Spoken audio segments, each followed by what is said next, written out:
Level 1. The failed salesman. You are 23. You sell garbage used Chevys on Telephone Road in Houston. In 15 years, you will own a chain of dealerships, sell it to private equity, and your old boss will be standing in your lobby trying to apply for a job under you. Right now, you have the closing instincts of a traffic cone. 3 weeks, 0 cars. Lunch is 2 taquitos from the Timewise on Wayside, eaten in your own car so the floor does not see you.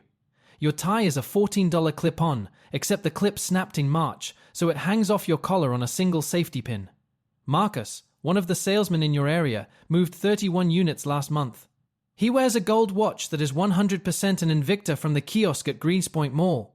But he wears it like a Rolex, and that is the whole man right there. He looks you up and down in front of a buyer and says, "Some guys sell cars. Some guys just stand here and lower the property value."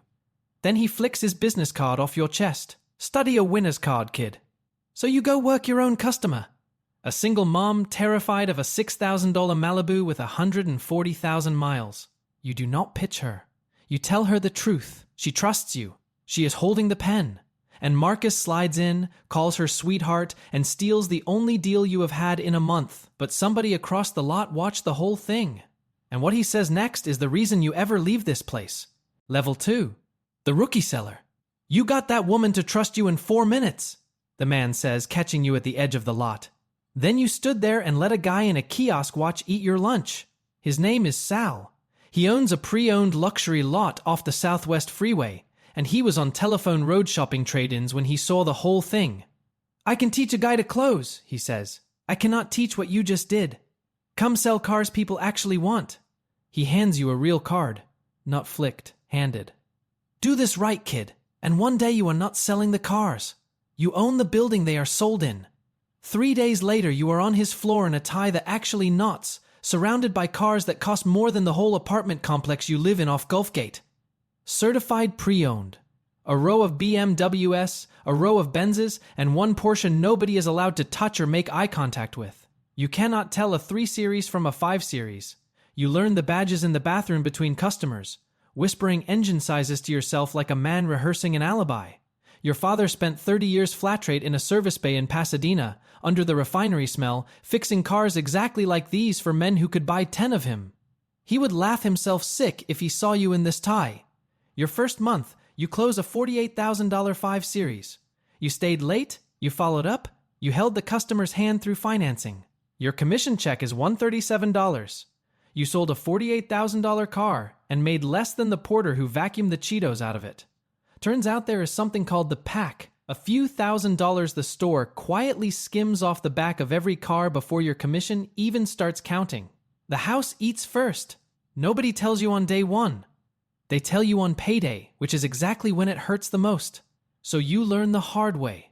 You spend 2 hours with a guy in a velour Sean John tracksuit who wants to test drive the untouchable Porsche with his whole family in it, like it is an Uber XL, then swears he will be back with the wife. He is never back. Be back as a fairy tale salesman tell each other so a customer who walked does not feel like a funeral. Meanwhile, you wash the front line in the August Houston humidity while the closers watch you from inside the air conditioning. Then, on a dead Tuesday, an old man in paint-stained Dickies and Cavender's boots wanders on. The other guys clock him and look away. Tire kicker. Here is the thing nobody on that floor ever learns. The guy in the Hugo Boss suit gets declined for a Civic, and the guy who looks like he cannot afford a Colash pays cash. So you walk over anyway. You ask what he drove in on, not what he can afford. He tells you about his truck, his late wife, a fishing trip he keeps putting off. You never pitch him once. He buys a certified S-Class. Cash. Writes the check on the hood and says you are the first car salesman in 20 years who did not treat him like a mark. Your first sale that was not luck. That night Sal sits on the edge of your desk. He does not congratulate you. You are still giving away gross, he says. You sold him the car. You should have sold him the man who owns the car. He taps the desk twice. The talent is free. The discipline is what cost you. In your wallet, behind your license, Marcus's card is still there. You do not know yet why you kept it. Level 3. The sales consultant. The customer is walking. Across the lot, hands in his pockets, ready to blow up a deal over $500 on a $62,000 car. Every nerve you have is screaming to chase him, to cave, to throw money at him just to save it. You let him walk. You watch his taillights merge onto the Southwest freeway and you feel sick the rest of the day, certain you just set fire to a month of rent over your own ego. He calls at 9 a.m. the next morning. He signs at full gross by noon. That is the day you understand the word number, not as a tactic, as power. The customer who can walk away always wins, and for the first time the one who can walk away is you. You are a sales consultant now. Your own desk. Repeat buyers who ask for you by name and will not let anybody else touch their deal. Sal teaches you the real machine in pieces, never a lecture. The 4 square, the worksheet that bounces a buyer between price, trade, down payment, and monthly until they forget what they walked in mad about. The TO, the turnover, where you hand a stuck customer to a closer because a fresh face resets the whole room. And the secret under all of it. You do not make real money on the car. You make it in the box finance and insurance. The F&I guy sits in a little glass office in a short-sleeve dress shirt and makes more in 20 minutes pushing rate markup and extended warranties in Gap than you make all week. And he never once stands in the Houston sun.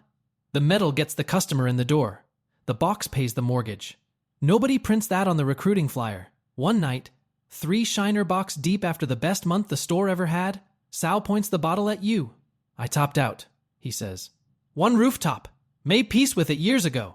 He looks at the lot through the window like a thing he loves and resents at the same time.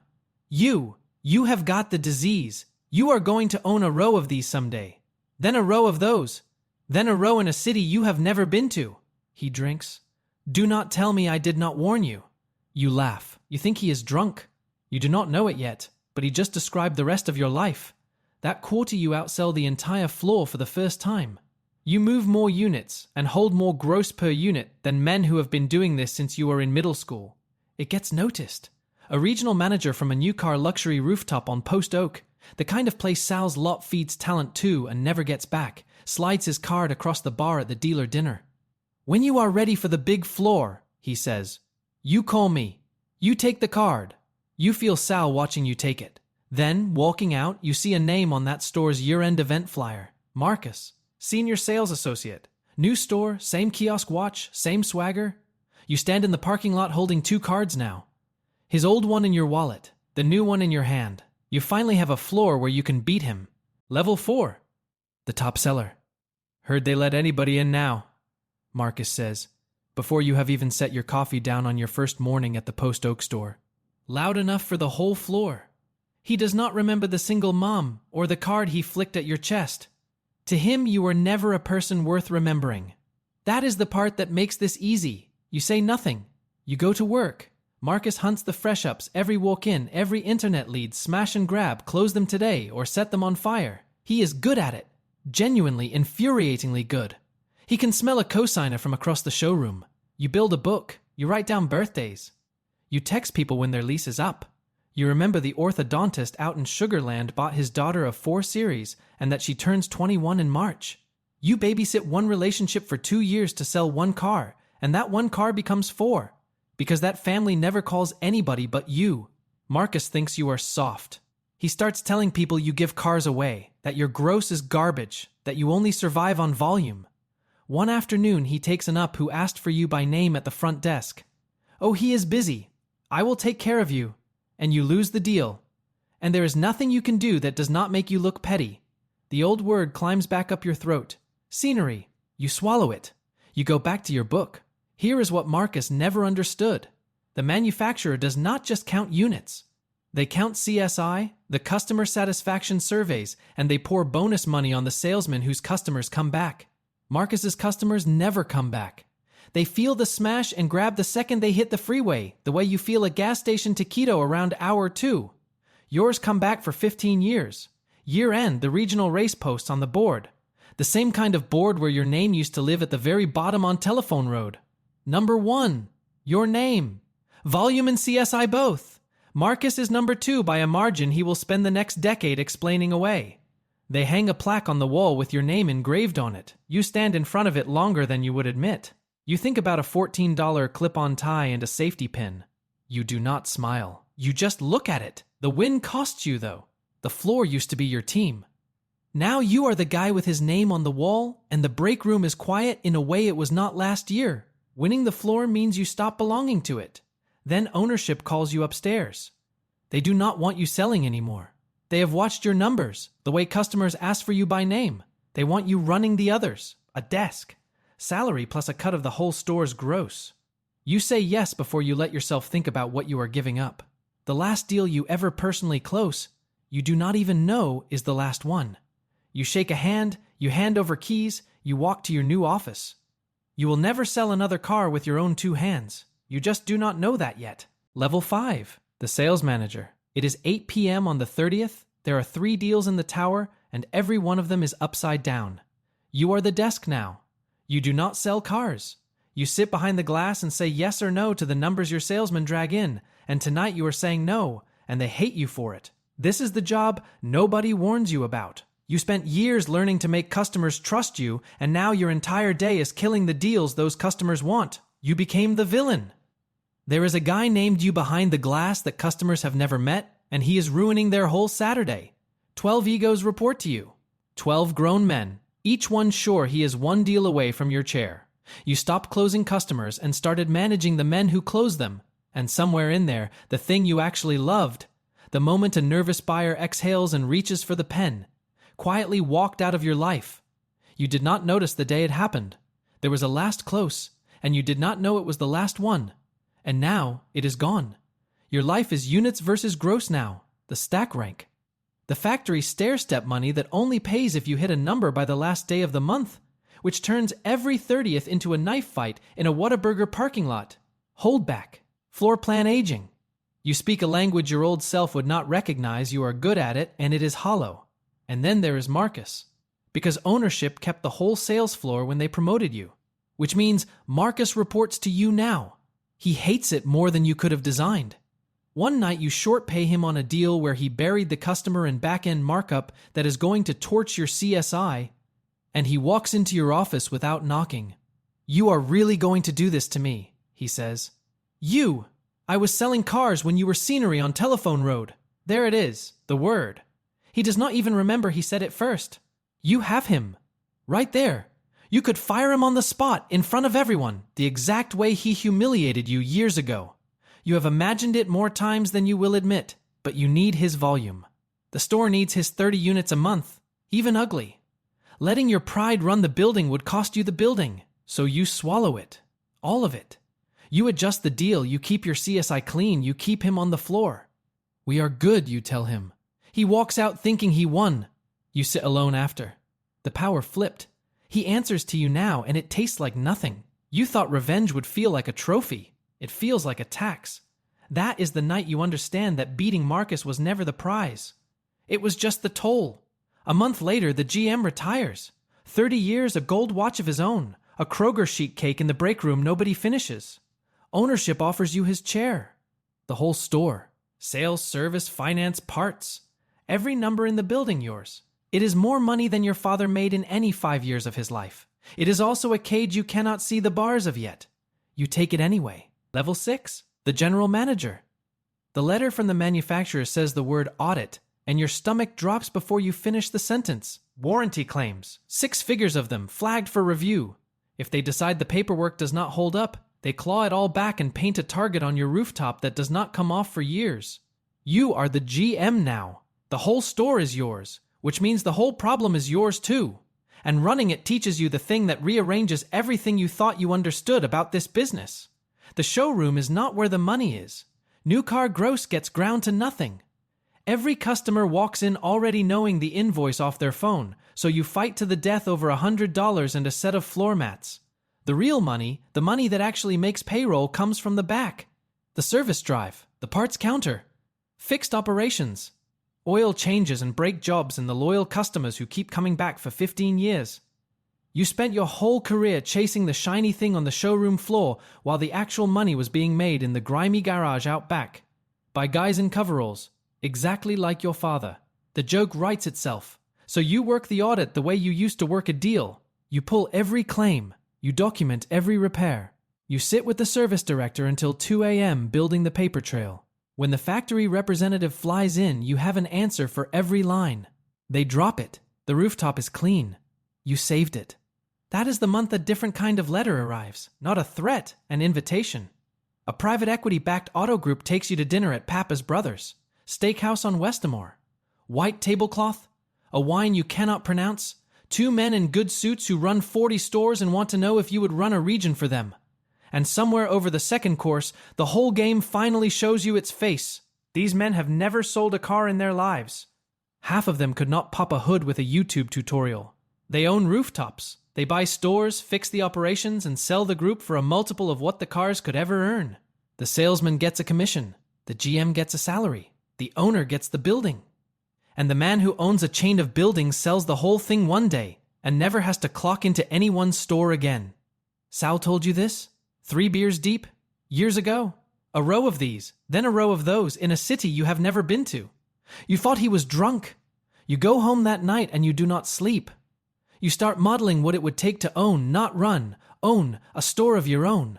Around this time, Marcus quits. A screaming match, a slammed door. He bounces to a rival store, then another, then another.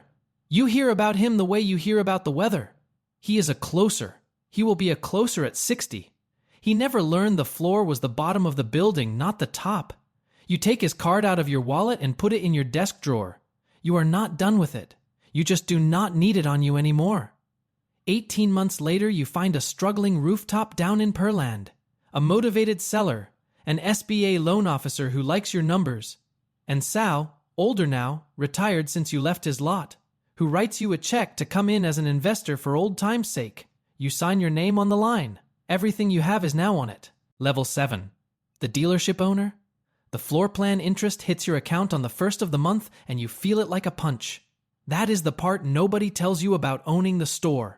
Every car on your lot is borrowed money. The bank floors your inventory, and every day a car sits unsold, the interest ticks. And if a unit ages past its window, the banker tells you, makes you pay down the loan on a car you have not even sold yet. You used to think the cars on the lot were assets. Now you know they are a clock, and the clock bills you by the day. You thought ownership was freedom. It is the deepest cage yet, and this one has your signature on it. Personal guarantees on everything. The floor plan, the lease, the line of credit. If this store goes down, it takes your house in Katy with it. Then, 6 months in, the manufacturer sends a polite letter strongly recommending a $2 million facility renovation. New showroom, new signage, a customer lounge with a La Marzocco machine. It is not a request. Do it, or lose the franchise. You own the store, but the factory owns the name, and they will remind you which one matters. So you do what you have always done. You go to work. You teach your salesman the book, the relationship, the long game over the smash and grab. You build a U.S. car reconditioning operation that turns every beat-up trade-in into profit, because pre-owned and the back end are where a store actually breathes. CSI climbs. The service drive fills. The rooftop that was bleeding when you bought it turns profitable in 18 months. You pay Sal back early. He looks at the check, then at you, and just nods. From him, that nod is a ticker tape parade. And one night, walking the empty lot after close, you catch yourself doing the math Sal did years ago. One store like this throws off real cash. 3 throw off enough to buy a 4th. 10, and you stop being a guy who owns a dealership and start being a guy other men sell their dealerships to. You can see the whole staircase now, all the way to the top, where somebody sells the entire chain and never reads a floor plan statement again. You write the number down. You tell nobody. Not yet. But first, you do the thing you have been working towards since you were 23 and broke. You pay off your father's debt. He spent 30 years flat trade in that Pasadena Bay, fixing cars he could never afford to own, paid by the job and shorted on the hours. His hands do not fully close anymore. You move him out of that bay and into a house with a real garage, where the only car he works on is his own for fun on a Saturday. You do not make a speech. He does not either. He runs his thumb along the workbench you bought him and says, "It is a good bench." 2 men who do not talk, not talking about the only thing that ever mattered. It is worth more than any deal you ever signed. One Tuesday, your GM brings you a stack of applications. Near the top, a name stops you cold. Marcus, asking for a sales job. At your store. Older now, your GM says. 2 stores he worked at closed out from under him. The Invicta never came back. Just a guy who needs a desk and a drawer.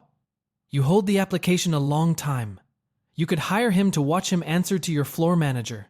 You could deny him just to feel it. You do neither.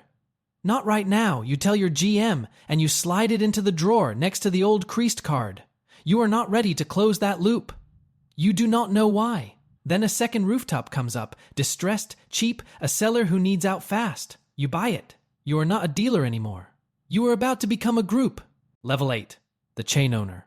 You are signing for a piece of land you will never set foot on, under a store up in Dallas, and your hand does not even shake anymore. 2 stores became 4. 4 became 6. Rooftops across Texas with your name on the door, in towns you have flown into once and may never see again. You stopped counting cars a long time ago.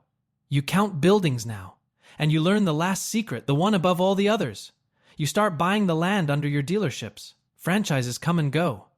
A manufacturer can pull a name. A market can turn. A whole brand can die. But the dirt is forever. The smartest money in this business was never in the cars, or even the stores. It is in the real estate the stores sit on. You own the ground. You lease it back to your own group. The dealership can have a terrible year and you still get paid, because now you are the landlord too. It is all finance now.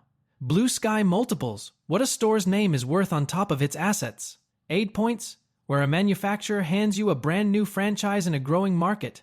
EBITDA, the number that decides what the whole group is worth. You have not personally closed a car deal in over a decade. You have never made more money in your life. The kid who learned the badges in the bathroom now reads acquisition memos. The man who could not move a Cavalier on Telephone Road now moves companies. Then, on an ordinary afternoon, your phone buzzes with a text from one of your GMs. You are never going to believe who just applied here. Marcus. Again. Older, the GM says. Quieter. The swagger sanded all the way down to something almost gentle. Just a guy looking for a floor to work. You wait for the rush, the vindication you carried in your wallet for 15 years and then in your drawer. It does not come. What comes is closer to sad.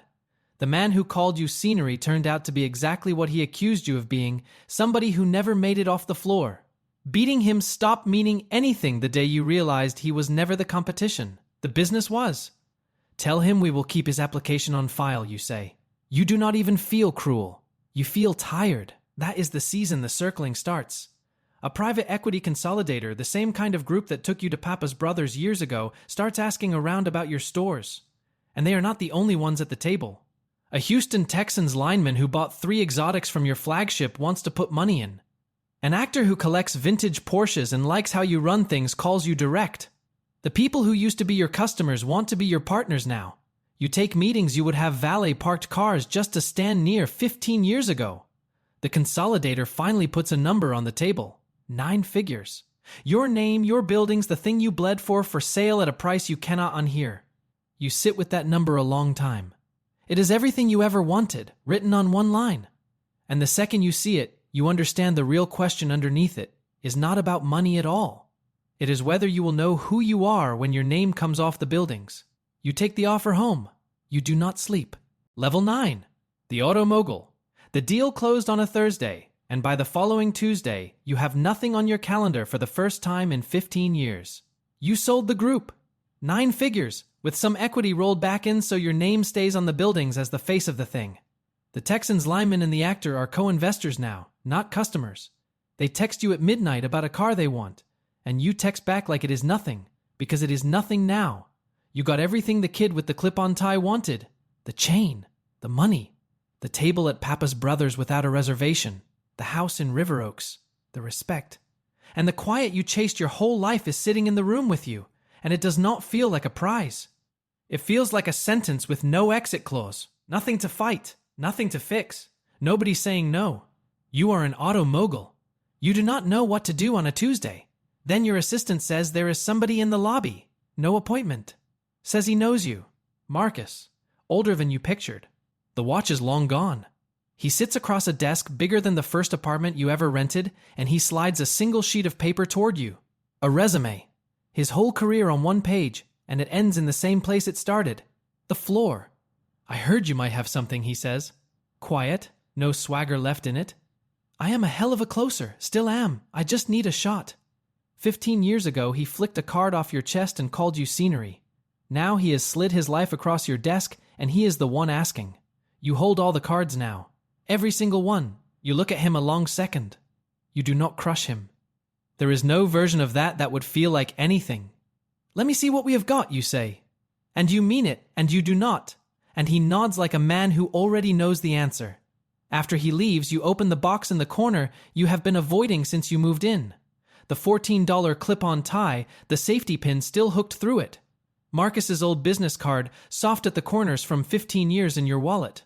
Your first deal log from Sal's lot, your handwriting young and hungry on the page. You find the very first entry, a single mom. A $6,000 Malibu, 140,000 miles. The deal Marcus stole off you on the showroom floor on Telephone Road. And you finally understand the whole thing. You never won because you were the best closer. Marcus was the best closer. He told you so, and he was right. You won because you talked to a terrified woman on a junk Malibu like she was a person and not a commission. Because you did it again with an old man in Cavender's boots. Because you did it 10,000 more times, and somewhere in the middle of all of it, Sal was standing across a lot, watching. The talent was free. Sal told you that the first night. The discipline cost you everything you have. You set the clip-on tie on the desk next to the resume of the man who once called you scenery. The lot on Telephone Road is gone. The kid is gone. The work is still here. If this one stayed with you, like the video and drop a comment where you are watching from. Subscribe for more.